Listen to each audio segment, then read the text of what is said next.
Turn వచ్చిందని ఎన్ని డైలాగులు మాట్లాడావు. ఇప్పుడు నా టర్న్.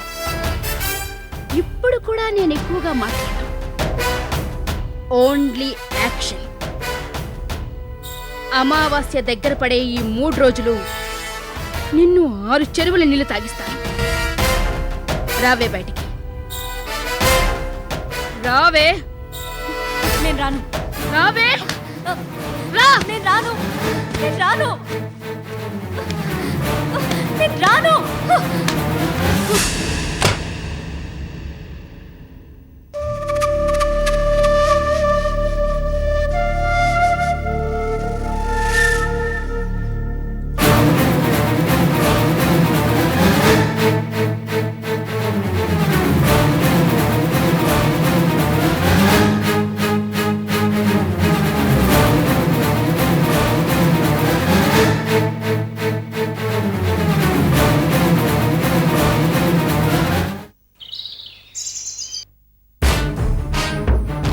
వినడానికి చాలా సంతోషంగా ఉంది విశ్వం. అది మనల్ని ఎంతగా ఏడిపించింది. నేను దాన్ని సామాన్యంగా వదిలేస్తానా? వేద ప్రాణాలు తీసినందుకు, ఒరిజినల్ నాగేశ్వర్ని గుడ్డిదానిగా నా దగ్గరకు పంపి అది డూప్లికేట్ అని నన్ను భ్రమపడేలా చేసినందుకు దాన్ని నేను శిక్షించకుండా ఊరుకుంటానా? అది నా చేతికి చిక్కాలి. అప్పుడు దాని కోరలు పీకి నా కాలు కింద నలిగి చచ్చేలా చేస్తాను. సరే వైదేహి, అది ఇప్పుడు బయటికి రాలేదు కాబట్టి సర్పజాతికి చెందిందని ఇలా ప్లాన్ చేశావు. ఒకవేళ కాకపోతే? ఇలాంటి విషయాల్లో నా అంచనా ఎప్పుడూ తప్పదు. అది ఖచ్చితంగా సర్పజాతికి చెందింది. అది అమావాస్యకు ముందు 3 రోజులు తన శత్రువులతో బయటికి రాదని చెప్పాగా. ఈరోజు మొదటి రోజు. అందుకే మీ అక్కయ్యతో కలిసి బయటికి రాలేదు. ఇంకా 2 రోజులు అది నరకాన్ని చూస్తుంది చూడు. నేను మీ అక్కయ్యతో మాట్లాడాలని చెప్పు. వెంటనే బయలుదేరమను. అలాగే. విశ్వం, గుణ చాముండి మనతో ఉన్న సంగతి మీ అక్కయ్యకి చెప్పలేదు కదా? లేదు. చెబితే ఏంటి? చెప్పద్దు. మీ అక్కయ్యకు వాళ్ళ గురించి తెలియకుండా ఉండటం కొన్ని విషయాలకు మంచిది. అలాగే వైదేహి, చెప్పను. అన్నట్టు మరో విషయం, నువ్వు డూప్లికేట్ నాగేశ్వరి అంతు తేల్చాలనే ఆలోచనతో ఒరిజినల్ నాగేశ్వరిని పట్టుకునేందుకు ప్లాన్ చేయడం మర్చిపోలేదు కదా? దాన్నంత సులభంగా మర్చిపోతానా? అది ఎక్కడున్నా నా కంటి నుండి తప్పించుకోలేదు.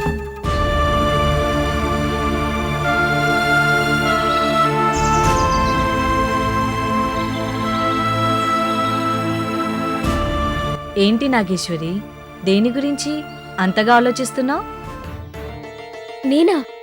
నేనేమీ ఆలోచించడం లేదే. నీకు అబద్ధం చెప్పడం చేత కాదు. చెప్పడానికి కూడా ప్రయత్నించకు. చెప్పు, దేని గురించి ఆలోచిస్తున్నావు? మా చెల్లెల గురించి. ఏమని? తనతోనూ మా అమ్మా నాన్నలతోనూ మాట్లాడాలనుంది. ఓహో, అయితే నువ్వు మళ్ళీ మొదటికే వచ్చావన్నమాట. దైవకార్యాన్ని మధ్యలోనే వదిలేసి ఇంటికి వెళ్ళిపోదామనుకుంటున్నావా? చచా, అలా కాదు. నేను దైవకార్యాన్ని నెరవేర్చే మనిషినే అయినా నేను ఓ మామూలు మనిషినేగా. అందుకే మా వాళ్లతో మాట్లాడాలనిపించింది. అంతే. ఈరోజు మాట్లాడాలనిపిస్తుంది, రేపేకంగా మీ ఇంటినే వెతుక్కుంటూ బయలుదేరతావు. ఏంటి నువ్వు మరీ ఇలా మాట్లాడతావు? కనీసం నేను మా వాళ్ళని తలుచుకునే హక్కు కూడా నాకు లేదా? నేను అలా అనడం లేదు. మనసుని అదుపులో ఉంచుకో. మీ వాళ్ళ గురించి కాక ముందు దైవకార్యం గురించి ఆలోచించమంటున్నాను. అంటే నేను దైవకార్యం గురించి ఆలోచించడం లేదనా నీ ఉద్దేశం? చెప్తున్నానుగా, నేను అలా అనడం లేదని. నువ్వే అలా అనుకుంటున్నావు. ఇప్పుడేంటి? ముందు నేను దైవకార్యాన్ని నెరవేర్చాలి, అంతేగా? రా. నాగేశ్వరి, నాగేశ్వరి, నా మాట విను. ఆపండి, ఆపండి. నాగేశ్వరి, నాగేశ్వరి, ఏమండి, చూసుకొని రావచ్చుగా. క్షమించండి బాబు, ఈ అమ్మాయికి కళ్ళు కనిపించవు. అలాగా, సారీ అండి. చెప్పండి, మిమ్మల్ని ఎక్కడైనా డ్రాప్ చేయమంటారా? మేమెక్కడికి వెళ్తాం బాబు, అనాథలం. దగ్గరలో ఎక్కడైనా గుడి ఉంటే చెప్పండి, అక్కడ తలదాచుకుంటాం. గుడే రండి, తీసుకువెళ్తాను.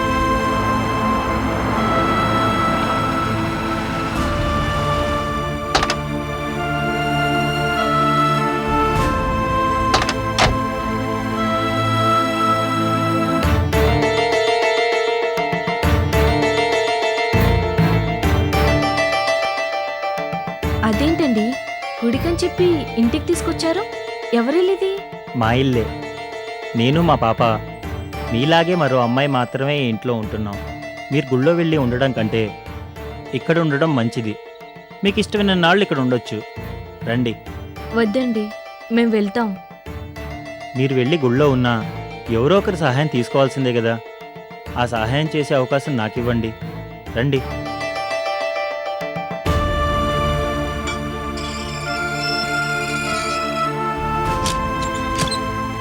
మీరు ఈ గదిలో ఉండొచ్చు. ఆ అమ్మాయిని తీసుకురండి.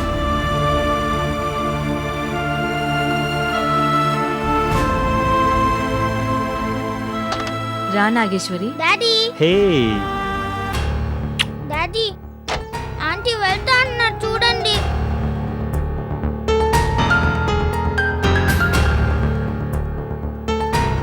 ఏంటండి వెళ్తానన్నారంట? అవునండి. ఇంకా ఎన్నాళ్ళని మీకు భారంగా ఉండను. ఎలాగూ నేను బయలుదేరి వెళ్ళాలిగా. చూడండి, మీరు ఇక్కడ ఉండటం నాకు భారమని ఏనాడూ అనుకోలేదు. మీరు ఇక్కడే ఉండాలనుకోవడంలో నా స్వార్థమూ ఉంది. నేను పనుల మీద బయటికి వెళ్ళినప్పుడు పాపని మీరు జాగ్రత్తగా చూసుకుంటారని మిమ్మల్ని ఇక్కడ ఉండమంటున్నాను. నాకు పెళ్లి కుదిరింది. నాకు పెళ్ళైతే పాపం చూసుకోవడానికి నా భార్య ఉంటుంది.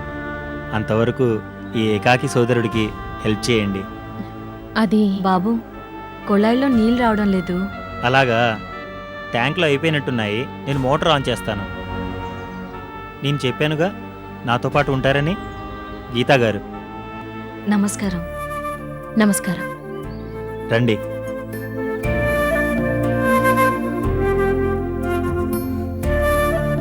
ఎవరా అమ్మాయి? ఆ అమ్మాయితో పాటు మరో గుడ్డమ్మాయి నా కారుకి అడ్డుగా వచ్చి పడ్డారు.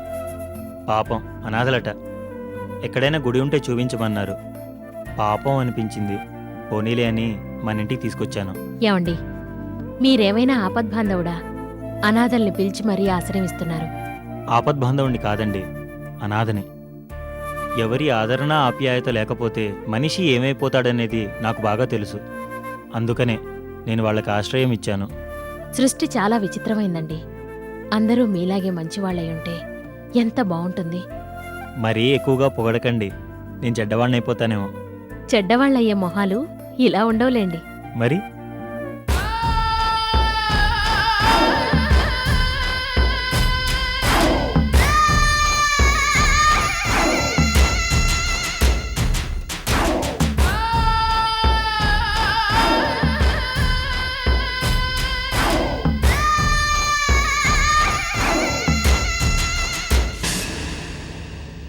చెప్పు వైదేహి, నన్నెందుకు రమ్మన్నావు? డూప్లికేట్ నాగేశ్వరి ఏమంటోంది? అదిప్పుడు నోరు తెరవడం లేదు. తోక ముడుచుకొని కూర్చుంది. అలా అనుకుని తోక తొక్కితే అది తోక తొక్కిన త్రాచుపామవుతుంది. జాగ్రత్తగా ఉండు. ఎందుకంటే మన అనుమానం ప్రకారం అది సర్పజాతి అంశే ఉండాలి. అందుకనే అమావాస్య దగ్గర పడుతుంటే బయటికి రావడానికి భయపడుతోంది. మామూలుగా భయపడ్డం కాదు, విపరీతమైన భయంతో వణికిపోతుంది. అది భయపడినంత మాత్రాన మనం గెలిచినట్టు కాదు. ముందది సర్పజాతికి చెందిందా కాదా అనేది తెలుసుకోవాలి. ఎలా తెలుసుకోగలం? ప్రపంచంలో అతి శక్తివంతమైన శక్తి నాగశక్తి. దాని జోలికి వెళ్ళటం అంత క్షేమం కాదు. ఇంట్లో ఉన్న నాగేశ్వరి సర్పజాతిది అవునో కాదో తెలియజేయడానికి మనకు వ్యక్తి సహాయం అవసరం. కానీ అతను మనకి సహాయం చేస్తాడా అనేదే నా అనుమానం. ఎవరా వ్యక్తి?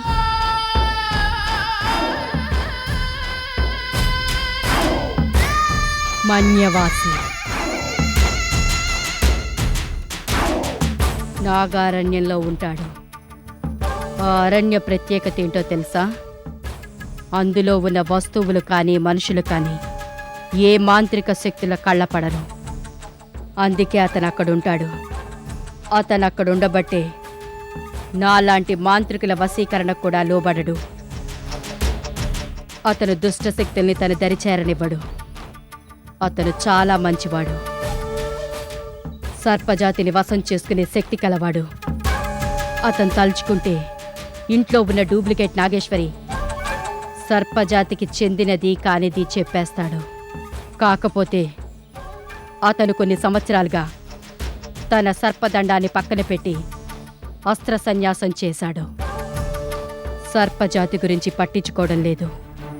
ఇప్పుడు ఆ అరణ్యానికి వెళ్ళి అతనితో మాట్లాడి తీసుకురావడం నా వల్ల ఏ పని కాదు. నువ్వేమైనా ప్రయత్నించగలవా? ప్రయత్నిస్తాను. కానీ అతను నీలాంటి మాంత్రికులకే లోబడినప్పుడు నా మాట ఎలా వింటాడు? అతను సామాన్యంగా ఎవరి మాట వినడు. కానీ అతను గనుక మాటిస్తే చచ్చిన మాట వెనుకకు తీసుకోడు. అతన్ని ఎలాగైనా ఒప్పించి మీ ఇంటికి తీసుకురాగలిగితే డూప్లికేట్ నాగేశ్వరి నిజస్వరూపం బయటపడుతుంది. అతను కొన్నేళ్లుగా అస్త్ర సన్యాసం చేశాడు అంటున్నావు. మరి ఇప్పుడు మాత్రం తన అస్త్రాన్ని స్వీకరిస్తాడు అన్న గ్యారెంటీ ఏమిటి? ఆ పనంత సులువుగా అయ్యేదైతే నీతో చెప్పవలసిన అవసరమేముంది? మీ తమ్ముడు విశ్వంతో చెప్పే చేయించుండేదాన్నిగా. అందుకు కాస్త తెలివిని ఉపయోగించాలి. అసలు అతను అస్త్ర సన్యాసం చేయడానికి కారణమేంటి? అది నాకు తెలీదు. అతను ఎందుకు అస్త్ర సన్యాసం చేశాడనేది మనకు అనవసరం కూడా. మనకు కావలసింది అతన్ని మీ ఇంటికి తీసుకువచ్చి నాగేశ్వరి చుట్టూ సర్పపరని తొలగించి అది ఎవరనేది తెలియజేయడం. సరే, నేను ప్రయత్నిస్తాను. వెంటనే అరణ్యానికి బయలుదేరతాను. ఒక్క విషయం గుర్తుంచుకో దేవకి, ఆ అరణ్యం చాలా ప్రమాదకరం. చెప్పానుగా, అరణ్యంలో ఎవరు అడుగు పెట్టినా బయట ప్రపంచంలో ఉన్నవారు కనిపెట్టడం కష్టమని. ఒకవేళ నీకేదైనా అయితే శవం కూడా బయటికి రాదు. డోంట్ వరీ, నేనంత సులభంగా చావను. ఆ మన్యవాస్ని తప్పకుండా మా ఇంటికి తీసుకొస్తాను. డూప్లికేట్ నాగేశ్వరి అంతు తెలుస్తాను.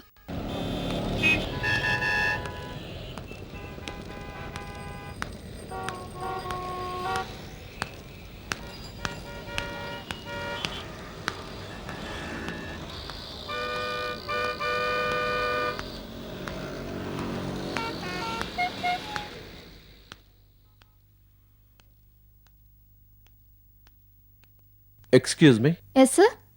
సేల్స్ మేనేజర్ని కలవాలి. Just a moment sir. అదిగో అక్కడ ఉన్నారు, వెళ్ళి కలవండి. Thank you.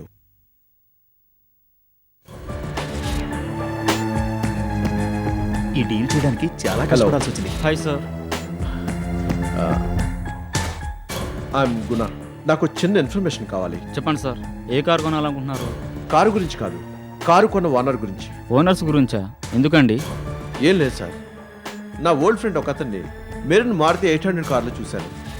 అతను నా చిన్ననాటి ఫ్రెండ్. కలిసి చాలా ఏళ్ళైంది. ఇప్పుడు అతను కలుద్దాం అనుకుంటే అతని అడ్రస్ తెలీదు. అతను మారుతి 800 వరుణ్ మోటార్స్లో కొన్నట్టు ఒకటే ఆధారం. అది కొత్త వెహికల్ అండి. కారు మీ దగ్గరే కొనుంటారు కదా, మీ దగ్గర ఇన్వాయిస్లో అడ్రస్ చూసి చెప్తే నాకు చాలా హెల్ప్ఫుల్గా ఉంటుంది. సారీ సార్, అలా అడ్రస్ ఇవ్వడం కుదరదు. ప్లీజ్ సార్, ఓ ఫ్రెండ్ కోసం ఎంతగా అడుగుతున్నాను, కాస్త హెల్ప్ చేయండి. సరే, పేరు చెప్పండి. ఆ, పేరు చెప్పండి సార్. పేరు సరిగా గుర్తులేదండి. What is this? ఫ్రెండ్ అంటున్నారు, పేరు గుర్తులేదు అంటున్నారు. Something wrong. ముందు ఇక్కడి నుంచి వెళ్ళండి.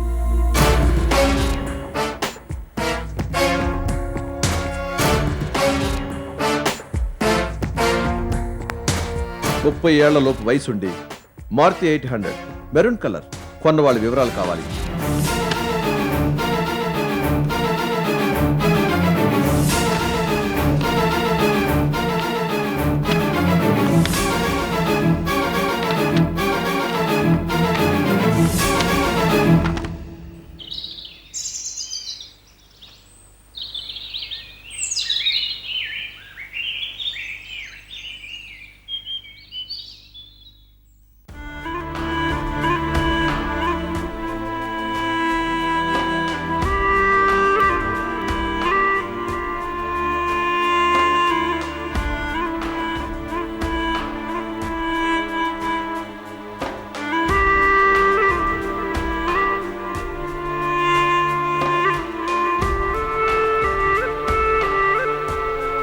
నాగేశ్వరి,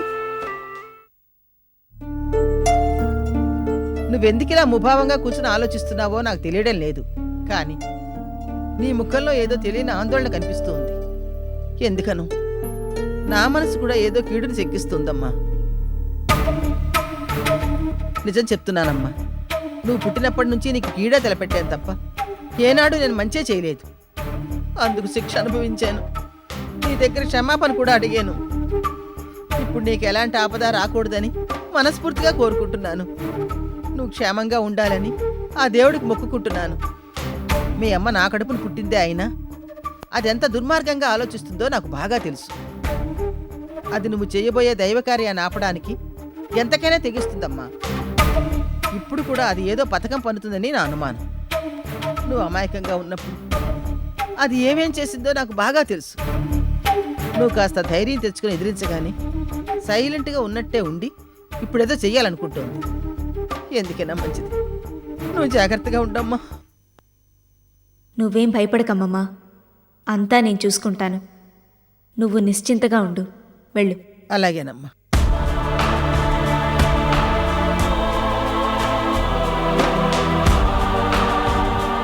నాగేశ్వరి, ఏమైంది? ఎందుకు సడన్గా అలా డల్ అయిపోయావు? దేని గురించి అంత తీవ్రంగా ఆలోచిస్తున్నావు?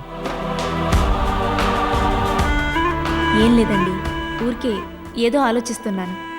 నాగేశ్వరి, అబద్ధం చెప్పకు. ఏం జరిగిందో నిజం చెప్పు. నిజంగానే ఏమీ లేదు. నాకు మీరు చిన్న సహాయం చేస్తారా? ఏంటది? నన్ను సర్పవనం తీసుకెళ్తారా? సర్పవనమా? ఇప్పుడు అక్కడికి దేనికి? ఏం లేదు, ఊరికే. అది కాదు నాగేశ్వరి, సడన్గా సర్పవనం వెళ్ళడం ఎందుకు? ఏమీ లేదంటున్నానుగా, ఊరికే. నాగేశ్వరీదేవి ఆలయం చూడాలనిపిస్తోంది, వెళ్దామా? సరే, పద.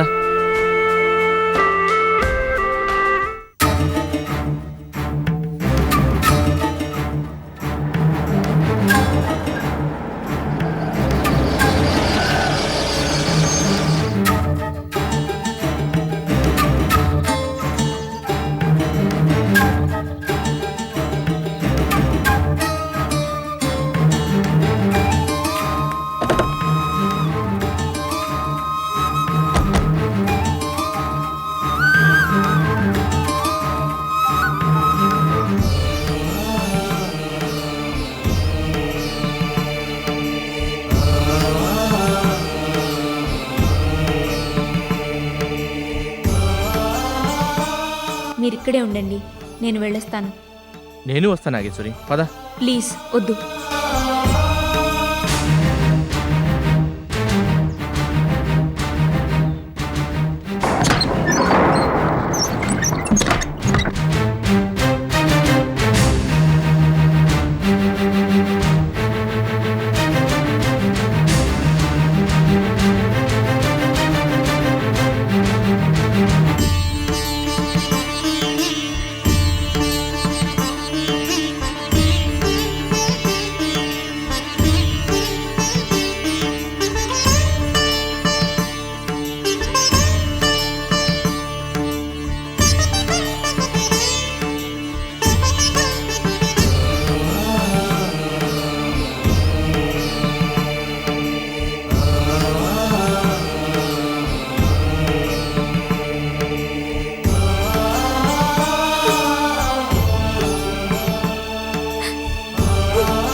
ఎందుకు ఏడుస్తున్నావు?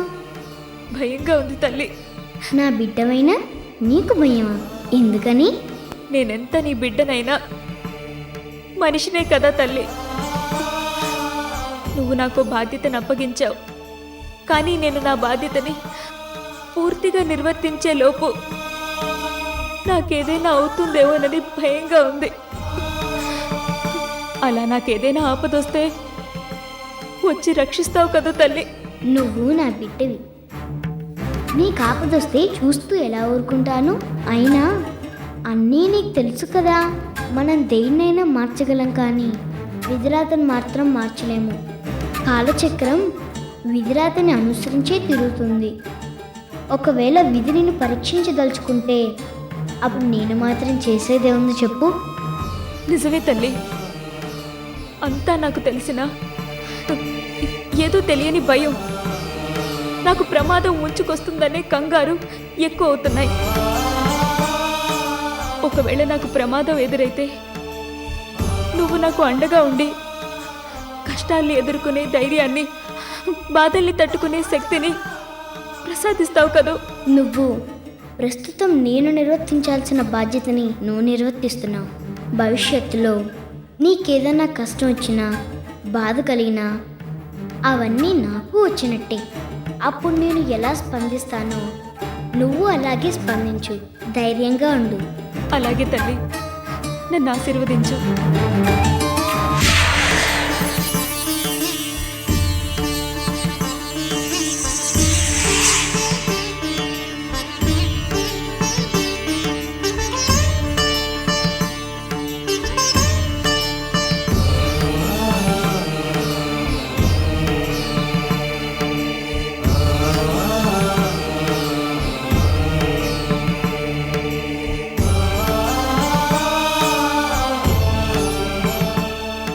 బయలుదేరదామా? నిజం చెప్పు నాగేశ్వరి, అసలు ఎందుకు వచ్చాం ఇక్కడికి? చెప్పాను కదండి, దర్శనం చేసుకోవాలనిపించింది, వచ్చాను. శిథిలమైపోయిన విగ్రహాన్ని దర్శనం చేసుకోవడానికి వచ్చావా? మరీ చిన్నపిల్లలకి సమాధానం చెప్పినట్టు చెప్పకు. శిథిలం అయిపోయింది విగ్రహమే కానీ దైవమో దైవశక్తో కాదు కదండి. దైవమో దైవశక్తో ఇక్కడ ఉంటే ఎందుకు సర్పవనం ప్రజలు అన్ని కష్టాలు అనుభవించారు? ఎందుకు అన్ని ప్రకృతి వైపరీత్యాలకు లోనయ్యారు? ఇది తర్కానికి అందని ప్రశ్న. ఇలాంటి వాటికి సమాధానాలుండవు. పదండి, బయలుదేరదాం. మరి ఇంత దూరం వచ్చి సర్పవనం నదికి వెళ్లకుండా ఎందుకు తిరిగి వెళ్ళిపోతున్నాం? సర్పవనం నదికి వెళ్తే స్వర్ణ విగ్రహాన్ని బయటికి తీయాలి. దానికిది సమయం కాదు. సమయం వచ్చినప్పుడు నేను ఆలస్యం చేశాను. మళ్ళీ ఆ దైవం చెప్పినప్పుడు తప్పకుండా వచ్చి విగ్రహాన్ని బయటికి తీస్తాను. పదండి, వెళ్దాం.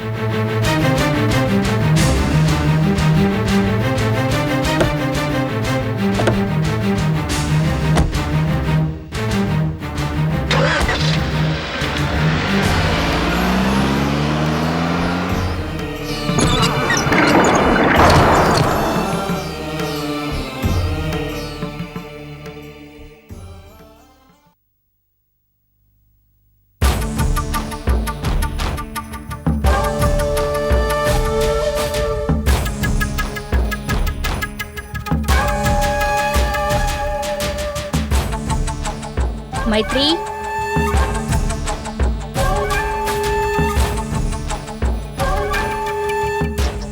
మైత్రి,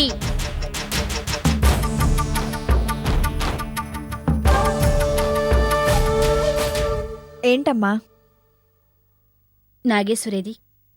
అక్క బావ ఎక్కడికో బయటికి వెళ్ళినట్టున్నారమ్మా. బయటికా? ఎక్కడికి? ఎక్కడికో తెలీదు. నాకు కూడా అమ్మమ్మ చెప్తేనే తెలిసింది. అక్క ఎందుకో ఇంకా చాలా డల్గా ఉందమ్మా. అందుకే బావ ఏ గుడికో తీసుకెళ్ళుండొచ్చు. సరే, నువ్వు కూర్చో.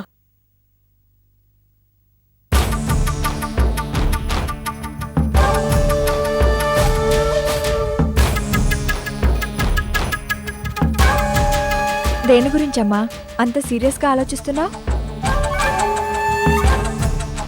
నీ గురించే.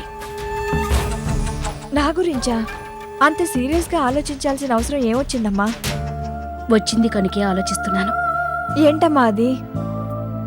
విషయం చెప్పిన తర్వాత నువ్వు టెన్షన్ పడకూడదు. ఇప్పుడు పరిస్థితి అంత సీరియస్ కాదు గాని ఫ్యూచర్లో సీరియస్ అవ్వకూడదని నేను ఏదో ఒకటి చేయాలని తాపత్రయపడుతున్నాను. నువ్వేం చెప్తున్నావు అనేది ఒక్క ముక్క కూడా అర్థం కావట్లేదమ్మా. సాధారణంగా ఇలాంటి విషయాలు డిస్కస్ చేయాలంటే బాధగానే ఉంటుంది, కానీ తప్పదు. అశోకుని పోగొట్టుకుని నువ్వు ఎంతగా బాధపడ్డావో నాకు తెలుసు. బహుశా ఏమోలో ఇంకా ఆ బాధ ఉండొచ్చు. కానీ నువ్విప్పుడు గతాన్ని మర్చిపోయి గౌతముని పెళ్లి చేసుకుని కొత్త లైఫ్ని స్టార్ట్ చేయబోతున్నావు. జరగబోయే నీ పెళ్లికి ఎలాంటి ఆటంకాలు కలగకూడదని, నీ పసుపు కుంకాలకు ఎలాంటి ఆపద రాకూడదని కోరుకుంటున్నాను. అందుకే నీ జాతకాన్ని ఓ జ్యోతిష్యుడికి చూపించాను. అతను నీ జాతకంలో నాగదోషం ఉందని చెప్పాడు. అందువల్ల మళ్ళీ నీ పెళ్లిలో ఆటంకాలు కలగొచ్చు. లేకపోతే నువ్వేం బాధపడకు మైత్రి. పరిస్థితి ఇంకా మన చేయి దాటిపోలేదు. వద్దమ్మా, నాకు ఇంకేం చెప్పొద్దు. నేను చెప్తూనే ఉన్నాను, నేను నష్ట జాతకురాల్ని, నాకు ఈ పెళ్ళి వద్దు అని. దయచేసి ఈ పెళ్లి క్యాన్సిల్ చేయండి. అది కాదు మైత్రి, ఇప్పుడు ఈ పెళ్లి క్యాన్సిల్ చేయడం వల్ల నీ సమస్య పరిష్కారం కావచ్చు. కానీ దానివల్ల నాగేశ్వరికి ఈ ఇంటికి కూడా ప్రమాదం ఉంది. నీకున్న నాగదోషం ఈ ఇంటికి కూడా ఉంది.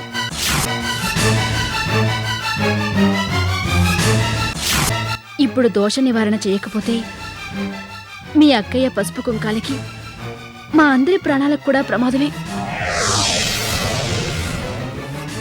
మనం ఈ దోషాల్ని కడిగేసుకోవాలంటే నాగారణ్యం అనే అడవిలో మన్యవాసి అనే స్వామున్నాడట.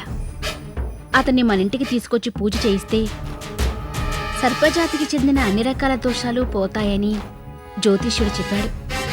అందుకని మనం నాగారణ్యం వెళ్ళి మన్యవాసిని తీసుకొద్దాం. అలాగైతే అక్కయ్యని కూడా తీసుకెళ్దామమ్మా. వద్దు, అసలే నాగేశ్వరి ఇప్పుడెందుకో చాలా భయపడుతుంది. మళ్ళీ నువ్వు ఈ విషయం చెప్తే ఏమవుతుందో తెలీదు. నాగేశ్వరికే కాదు, మనం నాగారణ్యం వెళ్ళొచ్చేంతవరకు ఈ విషయం ఎవరితోనూ చెప్పొద్దు. మనిద్దరం మాత్రమే వెళ్ళడానికి చాలా భయంగా ఉందమ్మా. పోనీ గౌతమ్ని తీసుకెళ్దామా? అలాగే, త్వరగా బయలుదేరు, వెళదాం.